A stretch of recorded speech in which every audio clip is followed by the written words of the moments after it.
Break के बाद एक बार फिर से आप सभी का स्वागत है सी न्यूज़ भारत में। वक्त हो गया है उत्तर प्रदेश बुलेटिन का।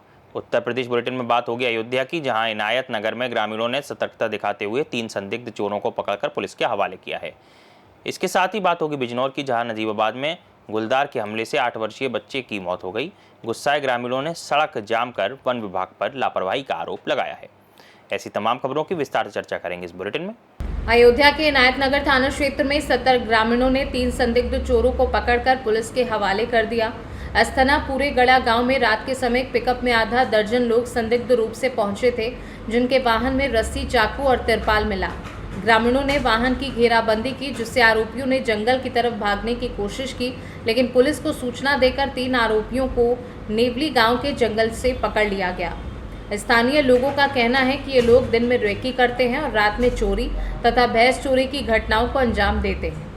थाना क्षेत्र में हाल ही में हुई कई चोरियों की घटनाओं का भी इनके साथ संबंध बताया जा रहा है और पुलिस मामले की गहनता से जांच कर रही है। अयोध्या से सी न्यूज़ संवाददाता राहुल पांडे की रिपोर्ट। बिजनौर के नजीबाबाद क्षेत्र में गुलदार के हमले से 8 वर्षीय बच्चे की मौत हो गई, जिससे ग्रामीणों में गुस्सा और मातम का माहौल है। मथुरापुर मोड़ निवासी हर्ष पर अचानक गुलदार ने हमला किया, जिसे गंभीर हालत में समीरपुर सरकारी अस्पताल ले जाया गया, जहां डॉक्टरों ने उसे मृत घोषित कर दिया।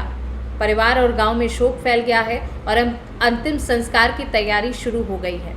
आक्रोशित ग्रामीणों ने नजीबाबाद कोटद्वार रोड पर जाम लगा दिया और वन विभाग पर गंभीर लापरवाही का आरोप लगाया। उनका कहना है कि जिले में अब तक करीब 2 दर्जन लोग गुलदार के हमलों में मारे जा चुके हैं, लेकिन वन विभाग ना तो ट्रैकिंग कर रहा है और ना ही कोई प्रभावी योजना बना पाया है। घटना के बाद नजीबाबाद के एसडीएम और सीओ मौके पर पहुंचे, लेकिन वन विभाग के अधिकारी गायब रहे। ग्रामीणों ने चेतावनी दी है कि यदि जल्द कार्यवाही नहीं हुई तो वे बड़े आंदोलन पर उतरेंगे। जी, क्या नाम है आपका? नमस्कार, मैं युवा जिलाध्यक्ष भारतीय किसान यूनियन चौधरी दिगंबर सिंह। जी, क्या मामला है आज? हमारे यहाँ पे लगभग 7:30 बजे एक दुर्घटना हुई गुलदार के द्वारा। गुलदार ने लगभग 9 साल के बच्चे पे अपने घर में ही खेल रहा था, वो एक रोज में चाचा ताऊ के यहाँ जा रहा था, हमला करा और उसे दबोच कर ले गया। जब पब्लिक ने शोर मचाया तो उसे छोड़कर भाग गया। उसके बाद क्षेत्र के लोगों ने, गाँव के लोगों ने उसे समीपुर हॉस्पिटल पर लेके गए। वहाँ पर बच्चा मृत पाया गया। उससे 3 दिन पहले नगीना तहसील के अंतर्गत गांव आता है कंडरा वाला, वहाँ पर एक गरीब परिवार की बच्ची जो थी, मेहनत मजदूरी करके गन्ना लेबर का काम करते थे, उनकी बच्ची 3 दिन पहले जो थे गुलदार के द्वारा दुर्घटना हो गई, वही मृत हो गई। उस लगभग 10 दिन पहले मंडावली क्षेत्र में एक बच्चा 9-10 साल का गुलदार के द्वारा उसकी हत्या कर दी। अब आपकी क्या मांग है? हमारी मांग भाई साहब यही है कि ये 10 दिन के अंदर 3 दुर्घटनाएं करती हैं और वन विभाग के जो अधिकारी हैं, कर्मचारी हैं, अभी भी जहाँ से 5 किलोमीटर पहले, 1 घंटा पहले वन विभाग के कर्मचारी शराब पी रहे थे। उन्हें पता था कि यहाँ पे कांड होगा, उसके बाद भी शराब और दारू पी रहे थे। क्या वो लोग मौके पर नहीं आए? मौके पर कोई नहीं आया। डीएफओ साहब को फोन करा, उन्होंने डीएफओ साहब ने अपना स्विच ऑफ कर लिया। एसडीएम साहब को कॉल करी, एसडीएम साहब ने कॉल अटेंड नहीं करी। उसके बाद पुलिस के कुछ अधिकारी, सीओ साहब, इंस्पेक्टर साहब और अब तहसीलदार साहब, ये लोग उपस्थित हुए हैं। हमारी इनसे तो कोई डिमांड ही नहीं। हमारा तो यह है कि पहले तो डीएफओ साहब आए और क्योंकि वो रेंज के मालिक हैं, उनके खिलाफ संबंधित धाराओं में, जैसे कि हमारे किसान द्वारा कोई दुर्घटना हो जाती है तो वन विभाग के कर्मचारी, अधिकारी जो हैं, किसान के ऊपर मुकदमा कर देते हैं। ऐसे ही संबंधित धाराओं में जो है डीएफओ के खिलाफ मुकदमा। पहली मांग तो सबसे पहली हमारी है। उसके बाद बच्चे को, जो बच्चा ख़त्म हुआ है, उसको उचित मुआवजा दिलवाया जाए सरकार के द्वारा, शासन के द्वारा। ये तहसील प्रशासन से, जिला प्रशासन से हमारी मांग है। बस हम यही कहना चाहते हैं कि यहाँ पे सक्षम अधिकारी है, या तो डीएम मैडम आए या डीएफओ साहब आए, दोनों में से। क्योंकि डीएफओ का और मैडम का रैंक डीएम मैडम का एक ही है लगभग। हम दोनों में से चाहते हैं कि दोनों में से एक अधिकारी है, तब कोई बात होगी, उससे पहले हम कोई बात नहीं करेंगे। आपका? मेरा नाम वरिंदर भाट है जी, प्रदेश महासचिव हूँ भारतीय किसान यूनियन टिकैत। जी, आप लोग यहाँ सड़क पर बैठे हो, क्या मामला है? सड़क पर बैठने का मामला यही है, जैसे कि गांव में आक्रोश था। 10 दिन में ये तीसरा हमला हो चुका। तीसरी जान हमारे बीच में से हमारे धी बेटे की चली गई। जिसके बावजूद भी प्रशासन के सिर पे और कान में कोई रूह नहीं देखती ना। तो भाई अभी तक वन विभाग का कोई अधिकारी आया है। अधिकारी इस टाइम चाहे तुम लगाओ डिप्टी रेंजर ठीक, अपना फॉरेस्टर, SDO, DFO तक कोई भी अधिकारी यहाँ नहीं पहुँच रहा। मेरा मानना, पहली मांग तो ये है कि ये सारे अधिकारियों की आज ही रात को अगर जांच हो जाए, ये सब दारू पिए हुए पड़े हैं। जंगल का क्षेत्र है यो, सारी यो बेल्ट यहाँ से लेके अफजलगढ़ तक जंगल की लगी हुई। दारू पीने के अलावा इन्हें कोई काम नहीं है, लकड़ी वालों से पैसा कमाने का काम है। अगर कोई जान चले जा, इन सबके फ़ोन बंद हो जा।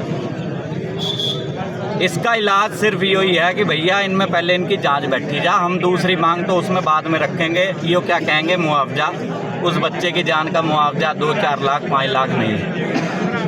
जिसका धी बेटा गया हो उसे पता होता हमारे परिवार में से कोई गया है और वो परिवार को चलाने वाला वंशज था, भैया कैसे आवेगा, क्या नहीं करने का। वो बातें बहुत लंबी हो, लगभग 50 जाने इस ज़िले में चली गई। आप सबको पत्रकारों को इस चीज़ का पता है। अभी तक का समाधान कुछ नहीं है इनके पास।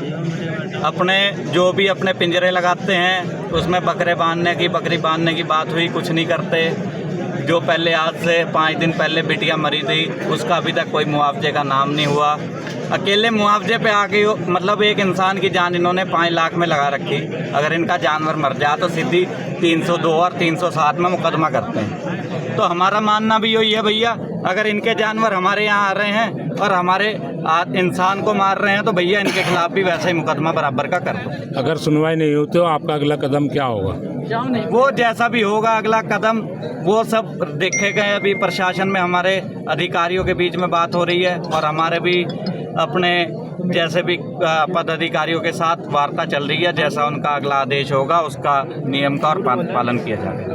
बिजनौर से सी न्यूज़ संवाददाता सलीम हाशमी के साथ मुकेश राजपूत की रिपोर्ट। कोतवाली क्षेत्र के शदन शाह मोहल्ले में दबंग प्रवृत्ति के कुछ युवकों द्वारा एक छात्र को बेरहमी से पीटने का मामला सामने आया है। घटना का वीडियो सोशल मीडिया पर तेजी से वायरल हो रहा है, जिसमें दबंग युवक छात्र को घेरकर बेल्टों और लात घूंसों से मारपीट करते दिखाई दे रहे हैं। स्थानीय लोगों के अनुसार छात्र किसी काम से मोहल्ले में गया था। इसी दौरान दबंग युवकों ने उसे रोककर कहासुनी शुरू कर दी और देखते ही देखते विवाद मारपीट में बदल गया। वीडियो में साफ दिखाई दे रहा है कि कई युवक मिलकर छात्र को बुरी तरह बेल्ट से पीटते हैं और छात्र मदद के लिए चीखता रहा। जैसे ही ये वीडियो सोशल मीडिया पर वायरल हुआ, क्षेत्र में सनसनी फैल गई। लोगों ने घटना की निंदा करते हुए आरोपियों पर पुलिस की भूमिका पर सवाल उठाए हैं। लोगों ने पुलिस प्रशासन से ऐसे तत्वों पर सख्त शिकंजा कसने की मांग की है। ललितपुर से सी न्यूज़ संवाददाता विकास सोनी की रिपोर्ट। रायबरेली में कांग्रेस सांसद राहुल गांधी के 2 दिवसीय दौरे से पहले लगाए गए बैनर सोशल मीडिया और राजनीतिक गलियारों में चर्चा का विषय बन गए हैं। इन बैनरों में बिहार के नेता प्रतिपक्ष तेजस्वी यादव को ब्रह्मा, राहुल गांधी को विष्णु और समाजवादी पार्टी अध्यक्ष अखिलेश यादव को महेश का दर्जा देते हुए कलयुग के ब्रह्मा विष्णु महेश बताया गया है। ये होल्डिंग समाजवादी पार्टी लोहिया वाहिनी के प्रदेश सचिव राहुल निर्मल बागी द्वारा लगवाई गई है।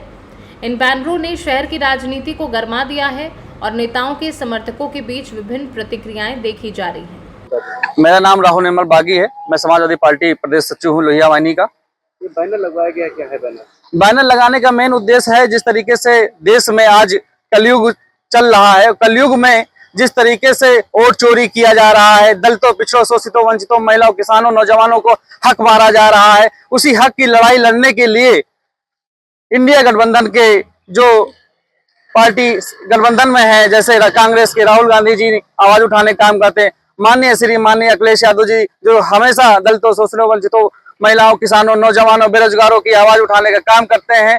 तेजस्वी जी बिहार में अपनी आवाज उठाने का काम करते हैं, हर तरीके से लड़ने का काम करते हैं। तो मैं उनको इंडिया गठबंधन का और कलयुग का अवतार मानता हूं। रायबरेली से सी न्यूज़ संवाददाता वीरेंद्र साहू की रिपोर्ट। इटवा तहसील में सोमवार को एंटी करप्शन टीम ने बड़ी कार्यवाही करते हुए कानूनगो भोलानाथ चौधरी को 20,000 रुपए रिश्वत लेते रंगे हाथों पकड़ा है।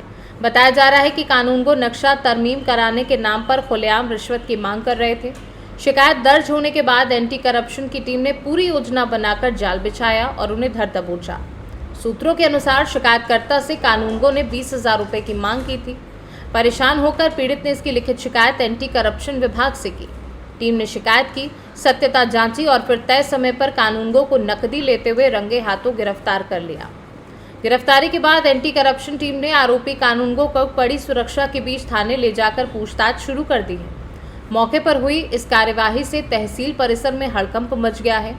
कई लोग कहते सुने गए कि वर्षों से राजस्व विभाग में इस तरह की शिकायतें मिलती रही हैं, लेकिन अब जाकर किसी अधिकारी पर सीधी कार्यवाही हुई है। गौरतलब है कि सरकारी कार्यों में आम जनता से अनियमित वसूली और घूसखोरी की शिकायतें आए दिन मिलती रहती हैं। प्रशासन और एंटी करप्शन विभाग की सख्त कार्यवाही से अन्य भ्रष्ट कर्मचारियों में भी खौफ फैल गया है। सिद्धार्थनगर से सी न्यूज़ संवाददाता सुशील कुमार खेतान की रिपोर्ट। फिलहाल के लिए बुलेटिन में इतना ही। देश और दुनिया की तमाम खबरों के लिए आप देखते रहिए सी न्यूज़ भारत।